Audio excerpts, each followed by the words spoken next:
give us something to kind of just do this evening, because otherwise we didn't really have much to get done. So we're gonna cast a few matches, maybe 3 or 4 best of 3s, maybe 5, depends how it goes.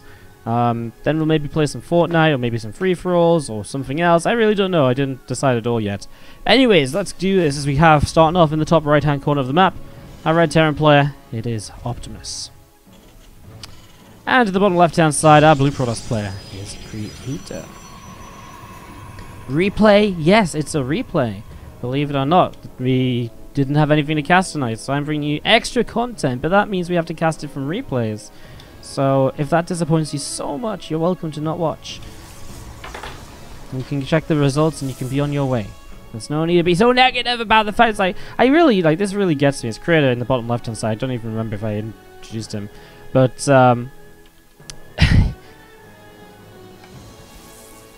I mean, people come in all the time like, oh my god, you're casting a replay. And it's like, yes. And they're like, I just can't believe you would cast a replay.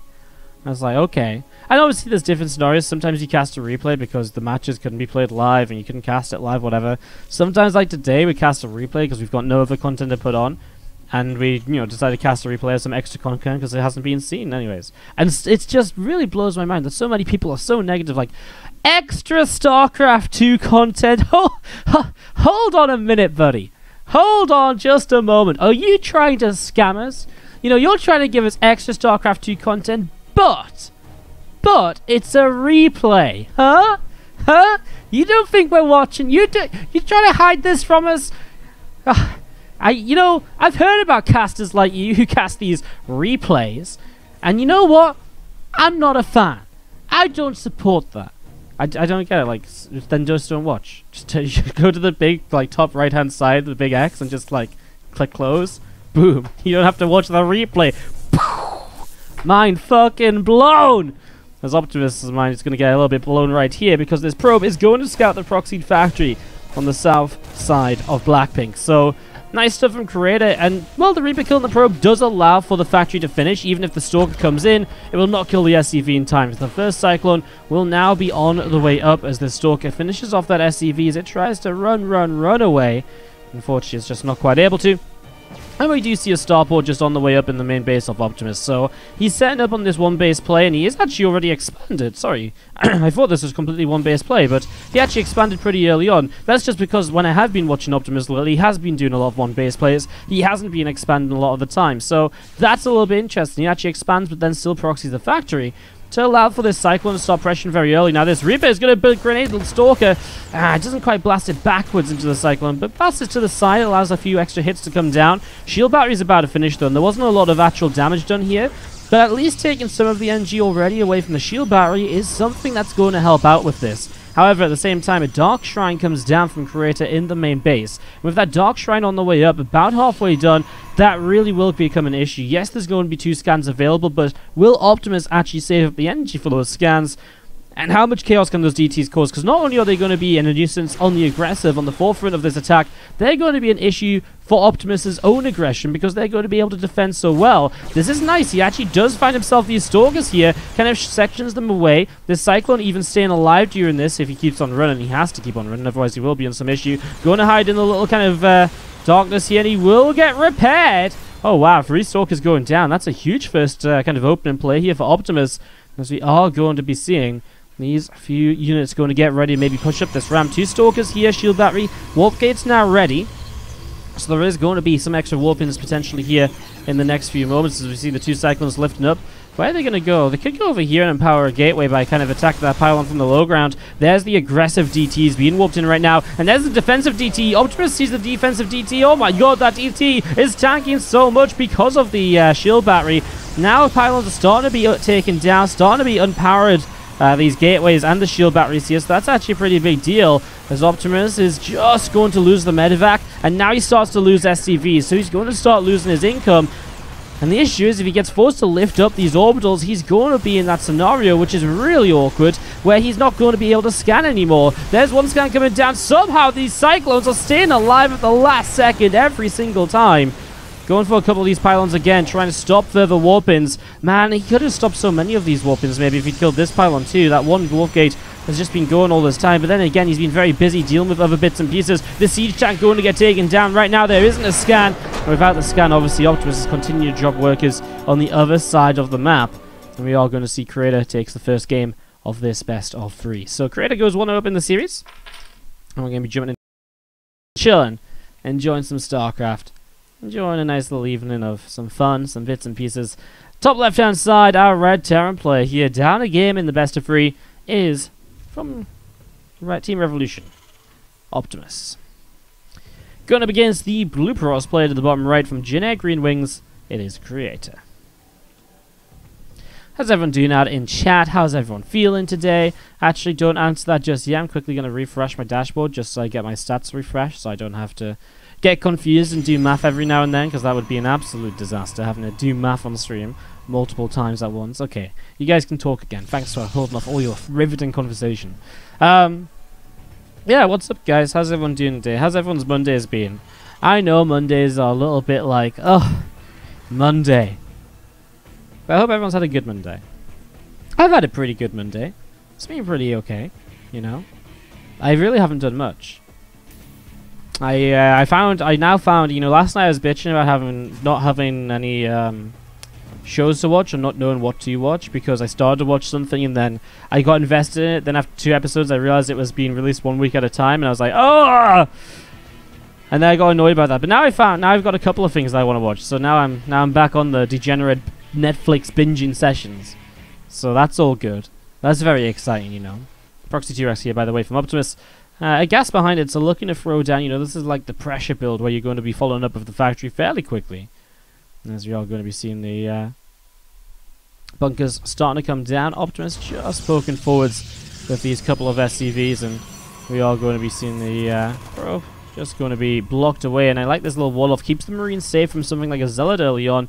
And he can cancel that debuff if he wants. He actually sets up another bunker further forward, so it actually is the same effect, but obviously even better because the bunkers can push forwards from here. So Creator knows what's up, he even sees the gas, so you'll know that this is not only Marines, there will be some sort of a follow-up to this. As we see that first Zealot trying to swipe away, but Marines are going to get in the first bunker, and now they can obviously jump out on the other side and start working away at this pylon, which is where the shield battery is coming in from. So, I mean, if you lose that pylon, you're going to need another one. That's a little bit annoying. This one bunker here is actually only big, you know, it's in a position where you can only pop out 2 Marines on the same side, so it's a little bit of an annoyance as the bunkers are just actually kind of wandering forwards. And look at this, now the bunkers are going to start joining together on their unloads. Well, shield battery is going to be unpowered as the Stalker comes in. This next bunker is hugely important because it's the one that's going to put you in reach of the natural nexus, which could change so very much here. Is going to be seeing those Zealots and Stalker having a little bit of a battle, as we are going to be having a little bit of back and forth. Just going to see this bunker is going to be finishing up in a moment or two, and obviously Optimus will be able to jump into that now and start to work his way through this nexus. Well, we do see a shield battery heals up the Stalker back to full health, and well, we'll actually salvage one of the bunkers in the background. There's that factory on the way up like we've mentioned before. These 2 SCVs coming forward to be able to repair this bunker up, and I guess the really nice side of this as well, the 2 Marines are in a position as well where now the Stalkers have to go all the way around here if they want to fight them, and that takes a long time. And then, you know, the Marines just kind of back away, jump back into the bunker, go to the other side, and the Stalkers are left kind of jumping around side to side a little bit at a time, and that doesn't really help out as we're going to see another shield battery. I wonder if he uses the shield batteries to heal the Nexus. I mean, I guess it makes sense, right? It would work out. It would be something that does add up as, you know, in terms of, yes, that's something that maybe you should do here. Well, Marines popping in, popping out, still a little bit unsure as to what exactly they want to do. These couple of SCVs just continue to repair on up. I mean, they'll continue to just go at it at the moment. 2 SCVs pulling back. One Stalker actually goes down. We are just going to be seeing this one bunker at the front just having the time of its life, pushing down this Nexus. As this Nexus falls, I mean, you gotta remember there's no Nexus here from Creator, but it's, you know, 400 minerals which he invested into, which, did he get value out of? Well, arguably, probably not. The Stalkers actually dove by there. One went down, the other stays up. There's one SCV still alive somehow. And there is the medevac on the way to kind of micro these cyclones around, as Optimus will probably continue to be aggressive from here on out. Scout to the main base, sees the triple gateway and the robo facility. And if Creator's a little bit worried about these bunkers still, he could so easily just take this expansion here. Yes, it's not ideal, but it's still a way to get a Nexus up, extra SCV production or probe production for Creator. and then to kind of saturate at least a few extra mineral patches so that he's kind of on 1.5 bases of mineral income. That said, I mean, with the Immortal out now, he's at that sort of point where he is able to actually fight down this bunker, and where he is able to truly shut this down. Doesn't want to lose that Immortal, though. Oh my gosh, the Stalker takes some damage. 2 more Stalkers come in. These Marines are so low that to actually lose the Immortal to them would be a massive shame. Losing 1 extra Stalker, I think, is kind of fine. It happens. Yeah, you really don't want to lose the Immortal, though, because that is absolutely expensive. As we are going to be seeing Optimus. Well, he's taking down the Natural, and the Stalker out on the map is actually going to be in some trouble because the Medivacs can obviously bring the Cyclones to kind of chase it down. So while he sees the Medivac and Cyclones in it, he has to be very careful about what he decides to do next. So we do see that boost again from Optimus continuing on over, and he wants to just try and catch this Stalker, and he will get it. I mean, he's backed into a corner, so there's no way out. And it's going to be a nice little pickup. This barracks here. One of them went back home, the other one came in to scout, so again, he saw everything that was going on in the main base. Just gives him kind of, you know, an idea of what is continuing on here, maybe what the transition might be from his opponent, and all the rest of it. He expanded himself on the high ground, so Optimus is in this position where the command center can move down to kind of the Natural or that sort of a location. Viking just moving around off to the right-hand side of the base, and the Liberator just going to be popping out here in a few moments. I mean, you can see the kind of aggressive setup that Optimus is setting himself up for. Liberator, tanks, I mean, the zone control here is going to be insane. Going into a position where if you can siege up like this Natural expansion, this ramp, it's going to be so hard to break out of. It's going to be so hard to break out of as we do see this Medivac continues to boost up north. 30 probes to the 26 SCVs, Natural expansion now back up and running. Is this, again, you know, is this worthwhile, I guess, is a good question. You know, was it, you know, a successful attack? I kind of like it. I mean, resources lost does favor Optimus. It kind of throws Creator's build off a little bit. You know, Optimus seems to be kind of following up in a strong little position. Work accounts are even, and I think that's the big sign. You know, if you're even on work accounts, that's generally a good thing as a Terran player, because now he has double mules in place. So I do feel as though he's at that sort of point where he's probably done just about enough, and you got to remember he definitely shut down the early Stalk account. He's kind of forced out like a lot of gateway units in a robo early, which is not actually really the best to kind of go into the mid game with straight away, because you're missing things like Blink, you're missing things like, you know, just the Twilight Council in general. Building the Twilight Council against something like this Bunker Rush makes no sense at all, right? So you're almost guaranteed to get a robo out of your opponent, which is just a super safe opening. And even now the Twilight Council comes down, it's super delayed, right? I mean, we're going to be talking about Blink and +1. If he even goes into Blink because it's that late, he might just go straight for charge. We're going to be talking about those upgrades while Stim's completing, and that's not usually the case at all. Even if you go Robo Twilight, you can usually have an Immortal and Blink up well before Stim finishes up. So I think overall here this has worked out for Optimus. I think this has ended up putting him in a fairly decent position. As we're going to see these Stalkers coming forwards, and the 2 Cyclones will just unload. I mean, the Medivac's going to go down with Immortals here as well. I mean, okay, and the War Prism 2, nothing is going to survive this attack, and Optimus is going to lose out on that. I mean, again, the value of the Cyclones goes down over times, but it is a nice cleanup from Creator. It's better than it hitting the mineral line and picking off like 4 to 10, you know, 5, 10 workers before then finally he cleans it up. So, catch on the map is a lot better in that regard. 3 workers down from the Liberator.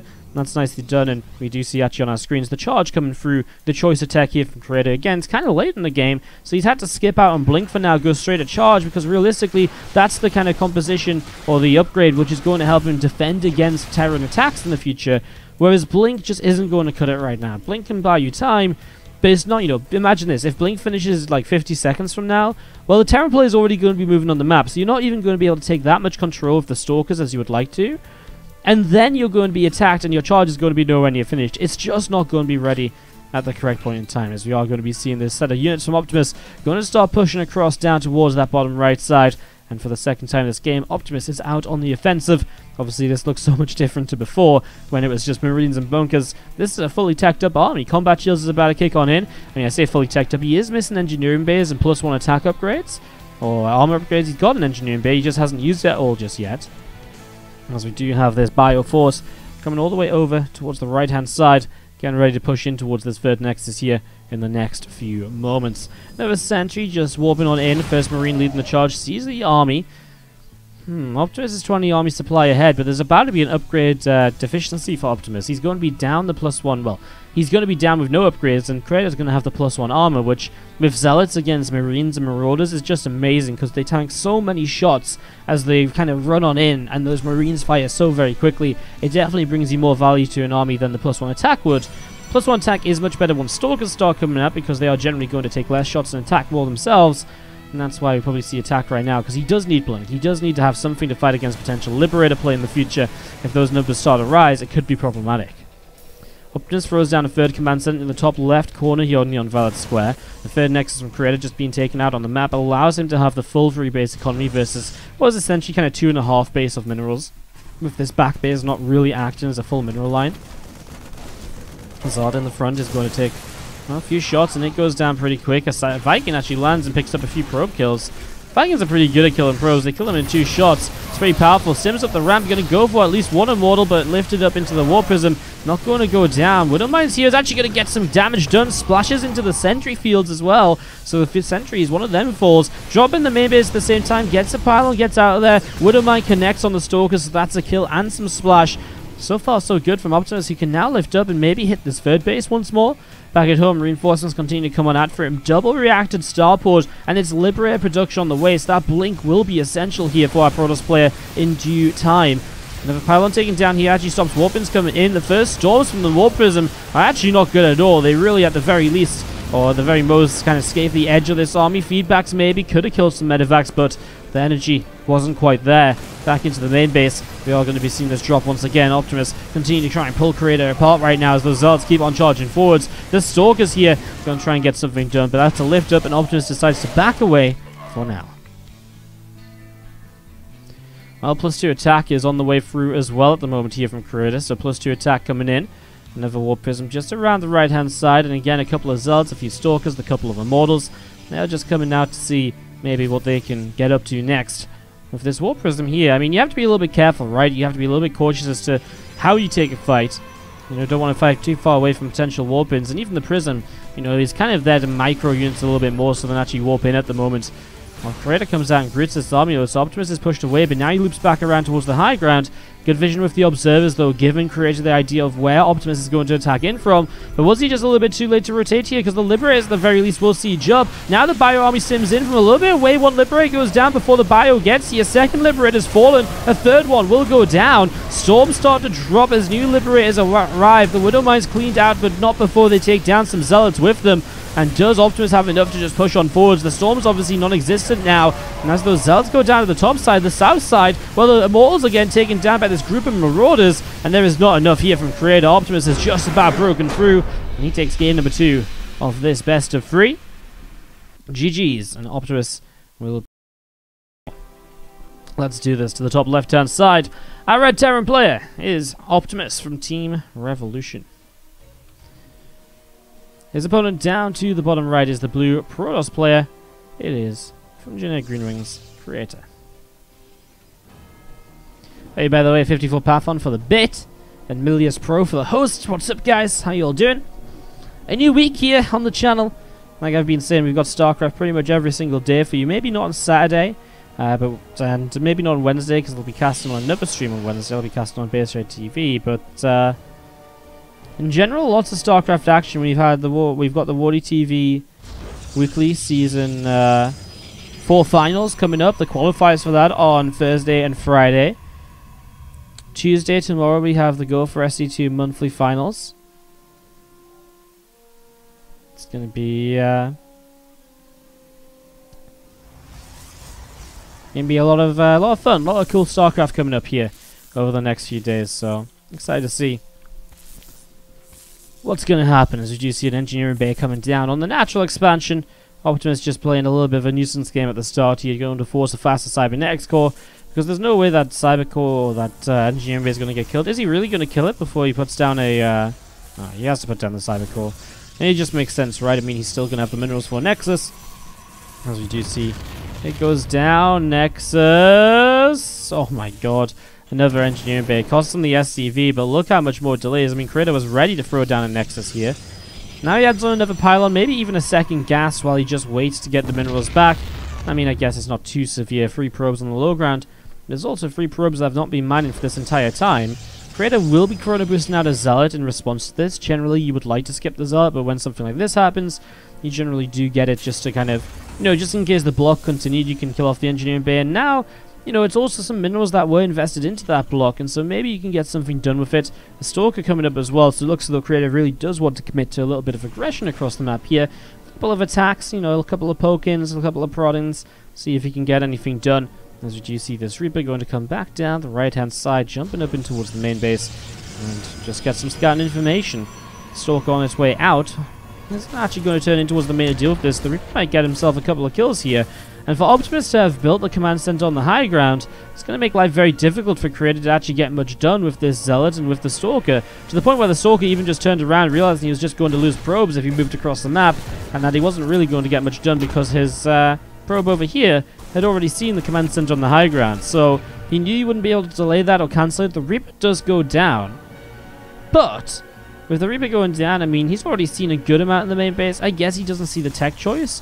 That is a Twilight Council that now comes up over here, so no information on what tech it's going to be. As the Twilight drops, we'll see what Creator wants to go for. Now, this isn't early enough of a Twilight Council where you probably expect to see something like Blink on the way up. Something like, I mean, Blink or Glaives, but usually we don't really see Glaives anymore in PvT. There was a while where people were like, oh my god, Adepts are amazing! And then they made Adepts a little bit worse, so Blink obviously became kind of the go-to. A solid way to open. It gives you map control. It allows you to harass. It gets some damage done. As you do see these couple of Stalkers actually going to be fought against the Marines. The Zealot on the low ground doesn't help in this fight just yet. A Widowmine on the way up will be a guaranteed kill if you can get in position. He lets the Zealot through. That's cute. The first Widowmine is actually already here. He will burrow. Oh my god. The skin on this Widowmine makes it look like the burrow takes forever. Like it's like slowly digging into the ground. As we do just see the orbital on the main base lifts up, drops down to the natural. So orbital drops down to the natural expansion as a couple of Widowmines will try and push forwards to help secure this position. That Widowmine's taking a lot of damage already. Will stay alive though, and now he can't actually move forward here. Critter without any detection. Obviously he doesn't have detection in the map. The box facility just now begins. The Widowmine change really did change PvT, because by allowing Widowmines to be detectable after they fired, it really meant you could skip the Robo facility for so much longer in PvT. You could play Twilight openers without the Robo. You can play Stargate into Twilight follow-ups, because you just don't need an Observer for so long, whereas, you know, it used to be that you had to have an Observer or a Forge and a Cannon, but then there's still places the Widowmines can just move to and sit in until you get mobile detection up, or unless you invest into another Cannon in a less than ideal position. So really allowed for some more variety, as we are going to be seeing a little bit of a drop here from Optimus, but a couple of Stalkers are warping in, and the Stalkers from the main base have come down to the low ground. The Widowmine will begin to burrow, and it will just burrow in time. We'll kill just one Stalker here. Nice pull away by Creator to minimize the damage, and Optimus also just going to minimize the damage taken by just getting out of there, realizing the Stalker's probably good enough to clean his army up, or clean this medevac up if he isn't careful. Creator does have more Stalkers on the map as well, hunting for this medevac, but those two are not going to find it. Optimus all the way to the left-hand side is going to be able to keep that one alive. Nicely hidden away here. As we're going to be seeing Optimus just going to get this tank onto the low ground, siege it up. And otherwise, well, still just going to be seeing Creator now with Blink on the map. Now he can maybe try and get something done, but he doesn't have too many Stalkers. He's taking a third Nexus. He's throwing down double Forge. He isn't, looking towards the idea of actually breaking through right now. And with double tank, it's very difficult to. So he's just going to sit back, macro up a little bit, and we'll see what Optimus's goal is going to be. I mean, a lot of tanks continue to come out for him here. Does open up some aggressive opportunities where, you can push forward with a lot of tanks here on Catalyst. Is a very small map. The rush distance is short. You can push very aggressively, very quickly. So we'll see if that's something which Optimus goes towards to work with here. We'll see one more upgrade is now being Chrono boosted. Charge on the way as a follow-up. We mentioned that in the last game. And just as an idea of, kind of putting things into perspective from the last game as well, look at the stim pack this game. Last game, Optimus had stim finished before the first upgrade of the Twilight was done. This game, he's going to have stim finishing as 2 upgrades on the Twilight Council are done.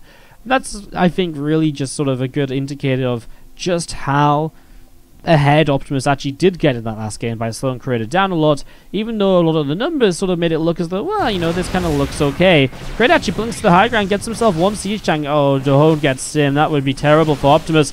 Another tank pops out, loads into the medevac to micro around, takes a shot now, but looks as though he's going to generally here just force the blink back to the low ground. So, I mean, he gets a tank, he doesn't lose any Stalkers, which is the main thing. And obviously it's a big threat. Optimus has to respond with everything. One of these tanks goes low. That stim pack was definitely within kind of threatened range. First always committed on stim pack. I don't know actually what Optimus does, because losing stim an entire 2 minutes until stim is ready to go again, it's a huge time to wait, and there's no way you can just wait that long if your idea is to go for one aggressive attack. on 5 racks. Obviously, that's the plan here from Optimus. So it's almost just a straight-up game ender, as we are going to be seeing those tanks. Well, they should be on siege, and we should be seeing the push from Optimus any second now. There's not much else to wait for. By the time he gets across the map, even combat shields will be close to finishing. So time to get moving across. He will use one of the stims now to push these stalkers away, just stop them from kind of microing around, which they've been doing for the last few moments. The blinks are good from Creator. Very good control for himself so far, keeping these stalkers alive while maximizing the damage, which he's been able to get done so far, or up until now. The Stalker's going to be coming down again. Tank sieging. And what is the play then from Creator? He's actually going to send a few out to the left side. I wonder if they flank all the way around and just come in the back. I mean, it really could be a way to shut this down. Tanks are going to siege right now. No force fields. So these Marines are actually going to get up. They chase to the left, and, well, that means the Marines have left the tanks alone. He's going to get the pylon. This looks good for him. I mean, he gets himself an Immortal. He gets himself the Zealots, or the few units that were over there. Those Zealots going to charge in the back now. We do see the Marines are kind of left a little bit alone. I think just leaving the tanks alone might be kind of the devastating point of this, because Creator is going to end up cleaning up, and now he's going to get all of the medevacs. The Liberators are late to the party, and Optimus, it looked like this was going so well. Pushing to the left, cancels a warp in, gets so much done it seems, but then Creator with that Zealot